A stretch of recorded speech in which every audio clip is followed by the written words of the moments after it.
जीत ले हम सारी दुनिया। बीच हमें आज बोने दो, रोज उसे थोड़ा बढ़ने दो। छू लेंगे आकाश हम, मन के विचार हकीकत बने। सिद्धि फल से आनंद देंगे, कोशिश कर बढ़े, सोच बुलंद करे।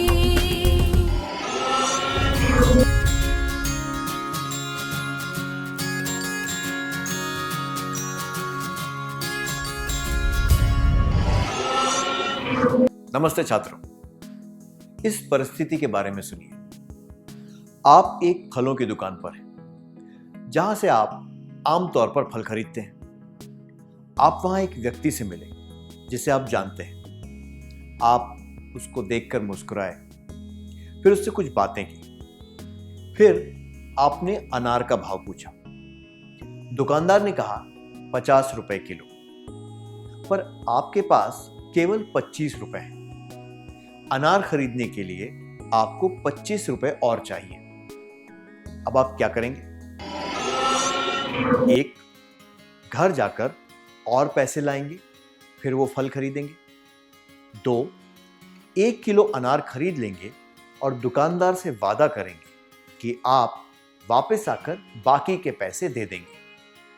3, जितने पैसे हैं उससे आधा किलो अनार खरीद लेंगे।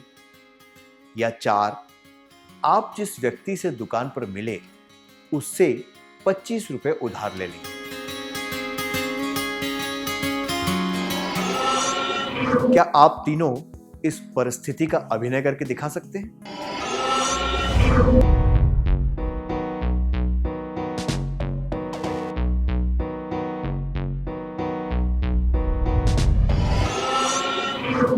धन्यवाद। परिस्थिति को ध्यान में रखते हुए आप उस समय जो सोच रहे हैं, आप उसके अनुसार इनमें से कोई भी निर्णय ले सकते हैं, है ना? तो समस्या एक रुकावट होती है जो हमारी इच्छाओं को पूरी करने की राह में आती है। इस रुकावट का सामना करना, इससे निपटना और इससे बाहर निकलना, इसे ही समस्या को हल करना कहते हैं। मैं दोहराता हूं, समस्या एक रुकावट होती है जो हमारी इच्छाओं को पूरी करने की राह में आती है। इस रुकावट का सामना करना, इससे निपटना और इससे बाहर निकलना, इसे ही समस्या को हल करना कहते हैं। हमारे जीवन में हम कई परेशानियों का सामना करते हैं। परीक्षा के समय तेज आवाज में चलने वाले लाउडस्पीकर, ट्रैफिक जैम, ऊंची दीवार पर मकड़ी के जाले जहां हाथ नहीं पहुंचता, अटारी से भारी सामान निकालना, जब माता पिता घर पर ना हो तब भाई या बहन का बीमार पड़ जाना इत्यादि। क्या अब आप ऐसी समस्याओं की सूची बना सकते हैं जो हमारे रोजमर्रा के जीवन में आती हैं?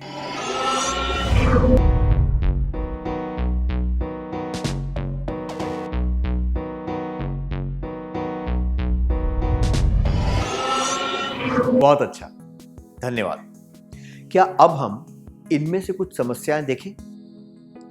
टीवी पर जब आपका मनपसंद कार्यक्रम आ रहा हो, तब घर के राशन का सामान खरीदने जाना, भीड़ वाली बस में सफर करना क्योंकि आप जल्दी में हैं, बहुत भारी सामान उठाना, नए जूते पहनने की आदत डालना जो आपको चुभते हैं, जब कोई लगातार बातें कर रहा हो तब किसी चीज पर ध्यान देने की कोशिश करना, परीक्षा से एक दिन पहले बीमार पड़ जाना।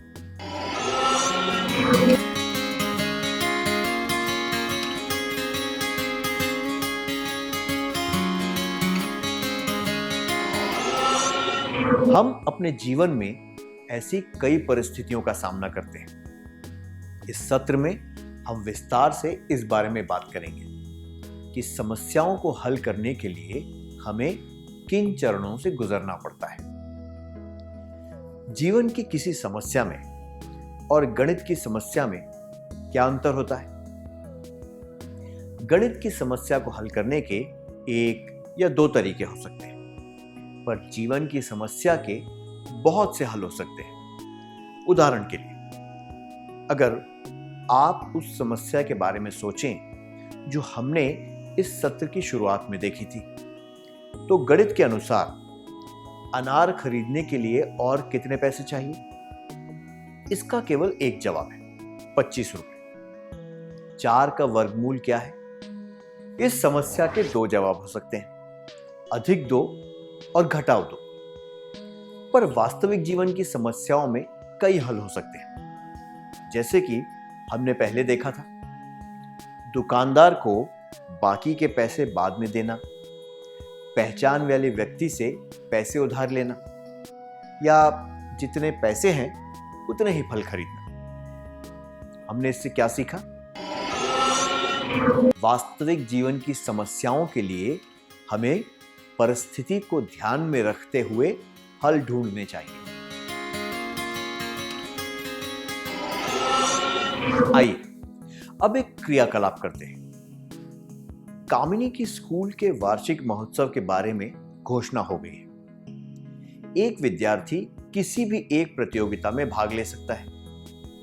कामिनी चित्रकला और नृत्य दोनों में अच्छी है। कामिनी ने कुछ देर सोचने के बाद एक निर्णय लिया। क्या आप दोनों आगे आकर कामिनी और उसकी सहेली की भूमिका निभा सकते हैं?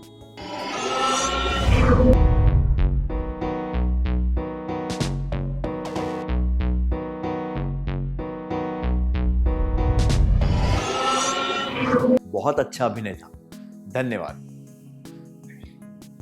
अगर आप कामिनी की तरह चित्रकला और नृत्य दोनों में अच्छे होते, पर आप एक ही प्रतियोगिता में भाग ले पाते, तो आप इस साल चित्रकला और अगले साल नृत्य में भाग लेने के बारे में सोच सकते थे, या फिर परिस्थिति को ध्यान में रखते हुए इसका विपरीत भी कर सकते थे। अब तक हमने देखा कि किसी समस्या को परिस्थिति के अनुसार कैसे हल करना चाहिए। क्या अब हम देखें कि समस्या को हल करने के चरण कौन से होते हैं? पहले एक खेल खेलेंगे। इसके लिए मुझे 4 विद्यार्थी चाहिए। कृपया स्वेच्छा से आगे आ जाए।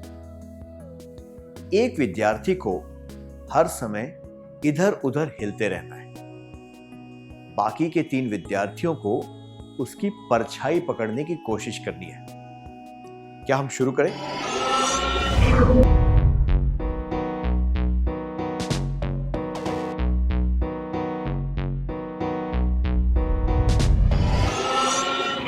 धन्यवाद। क्या आप उस हिलते हुए व्यक्ति की परछाई को पकड़ पाए? नहीं, और आप उसे पकड़ भी नहीं सकते जब तक कि आप उस व्यक्ति को हिलने से ना रोक दें। इस खेल में वास्तविक समस्या परछाई की नहीं, बल्कि उस व्यक्ति के हर समय हिलते रहने की है। आप उस परछाई को नहीं पकड़ पाए क्योंकि वो व्यक्ति हर समय हिल रहा था। दूसरे शब्दों में कहें तो समस्या की वजह हिलना है, परछाई नहीं। इसी तरह हम कई बार कारण की जगह परिणाम को समस्या समझ लेते हैं और उसे हल नहीं कर पाते। तो किसी समस्या को हल करने के लिए हमें समस्या और उसके परिणाम के बीच में फर्क देखना चाहिए। आइए इसे स्पष्ट रूप से समझने के लिए एक कहानी सुनते हैं। वीर को देर से उठने की आदत है। वो स्कूल देर से पहुंचता है और उसे रोज डांट सुननी पड़ती है। डांट सुन सुनकर परेशान होने के बाद उसने स्कूल में यह शिकायत की कि शिक्षक उसे रोज डांटते हैं। इस परिस्थिति में वीर की समस्या क्या है?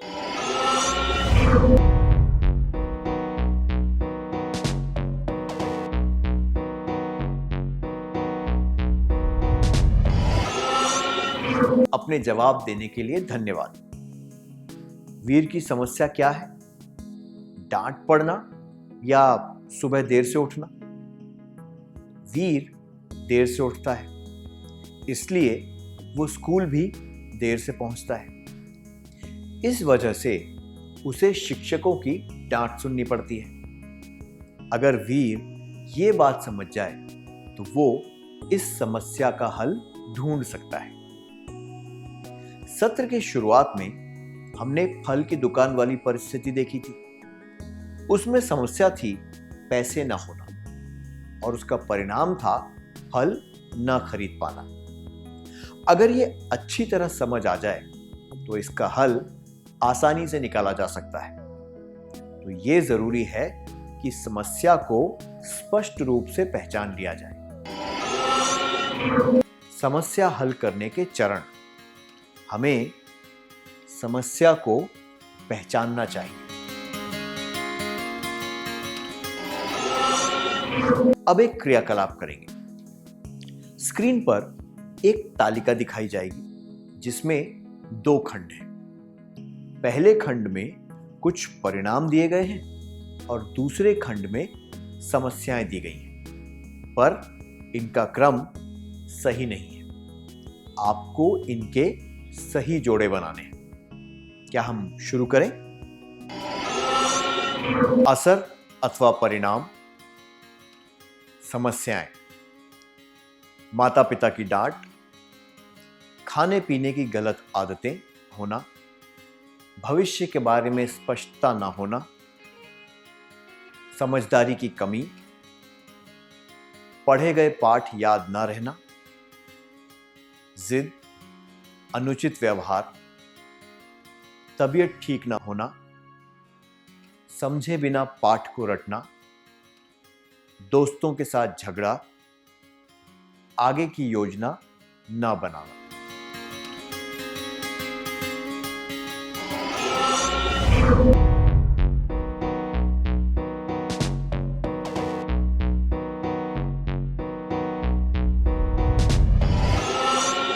क्या आपने क्रियाकलाप पूरा कर लिया?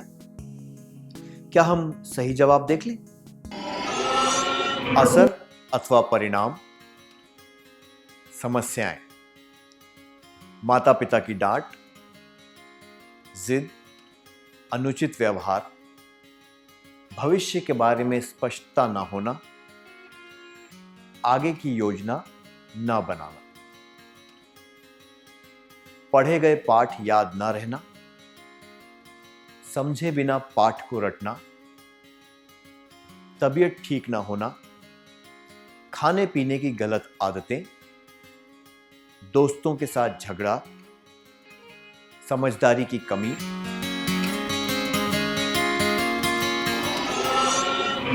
जब हम जिद करते हैं या अनुचित व्यवहार करते हैं तभी हमें माता पिता की डांट सुननी पड़ती है। जब हम आगे की कोई योजना नहीं बनाते तो हमें भविष्य के बारे में चिंता होती है। जब हम बिना सोचे समझे पाठ रट लेते हैं तभी हम पाठ भूल जाते हैं। खाने पीने की गलत आदतों की वजह से हमारी तबीयत खराब होती है। दोस्तों के बीच झगड़ा तब होता है जब उनमें समझदारी की कमी होती है। हमने इससे क्या सीखा? अगर हम समस्या और उसके परिणामों के बीच का फर्क समझ जाएं, तो हमारे लिए समस्या को हल करना आसान हो जाता है।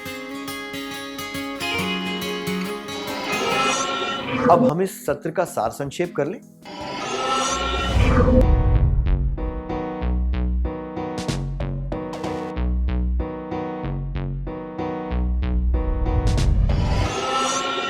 समस्या एक रुकावट होती है जो हमारी इच्छाओं को पूरी करने की राह में आती है। इस रुकावट का सामना करना, इससे निपटना और इससे बाहर निकलना, इसे ही समस्या को हल करना कहते हैं। वास्तविक जीवन की समस्याओं के लिए हमें परिस्थिति को ध्यान में रखते हुए हल ढूंढने चाहिए। समस्या हल करने के चरण। हमें समस्या को पहचानना चाहिए। क्या अब हम थोड़ा गृह कार्य लिख लें ताकि ये बातें हमें अच्छी तरह याद रहें।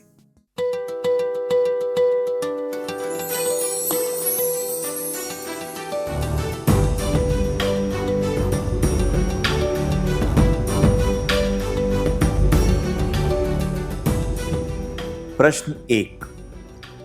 कविता निराश है क्योंकि उसने एक काम पूरा नहीं किया था, जिसकी वजह से शिक्षिका ने उसे सजा दी। क्या आप इसे पहचान सकते हैं कि इस परिस्थिति में समस्या क्या है? जवाब: 1. कविता को सजा मिली। 2. कविता ने काम पूरा नहीं किया। 3. कविता निराश है। प्रश्न 2। विवेक ने बैडमिंटन सीखना शुरू किया और वो कुछ दिनों तक सीखने गया, पर वो जिला स्तरीय प्रतियोगिता जीतने का अपना लक्ष्य प्राप्त नहीं कर पाया। क्या आप पहचान सकते हैं कि इस परिस्थिति में समस्या क्या है? जवाब: 1. विवेक अपना लक्ष्य प्राप्त नहीं कर पाया। 2. विवेक ने जिला स्तरीय प्रतियोगिता जीतने का लक्ष्य बनाया। 3. विवेक कुछ दिनों तक ही सीखने गया।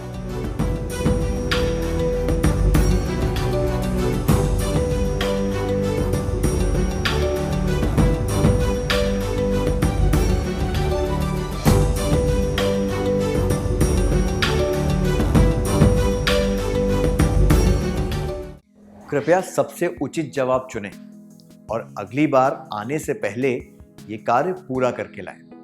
तब तक के लिए अलविदा।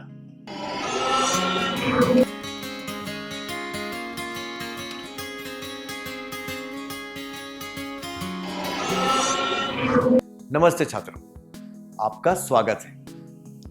मुझे यकीन है कि आपने गृह कार्य पूरा कर लिया होगा। क्या हम उत्तर जांच लें?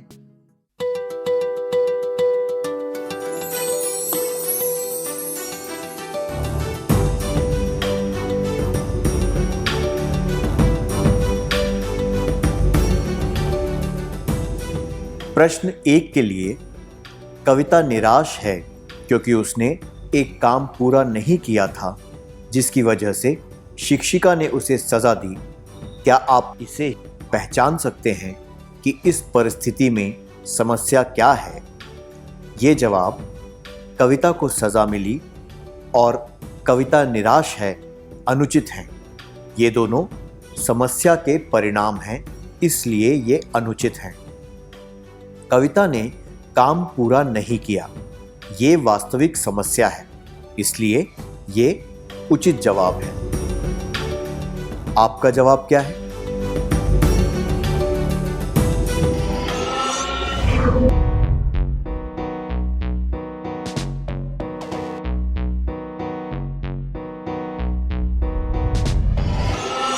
प्रश्न 2 के लिए विवेक ने बैडमिंटन सीखना शुरू किया और वो कुछ दिनों तक सीखने गया, पर वो जिला स्तरीय प्रतियोगिता जीतने का अपना लक्ष्य प्राप्त नहीं कर पाया। क्या आप पहचान सकते हैं कि इस परिस्थिति में समस्या क्या है? ये जवाब: विवेक अपना लक्ष्य प्राप्त नहीं कर पाया अनुचित है, क्योंकि ये समस्या का परिणाम है। ये जवाब: विवेक ने जिला स्तरीय प्रतियोगिता जीतने का लक्ष्य बनाया अनुचित है, क्योंकि ये ना तो समस्या है ना ही कोई असाध्य लक्ष्य है। असली समस्या ये है कि विवेक ने अच्छी तरह अभ्यास नहीं किया, इसलिए विवेक कुछ दिनों तक ही सीखने गया उचित जवाब है। आपका जवाब क्या है?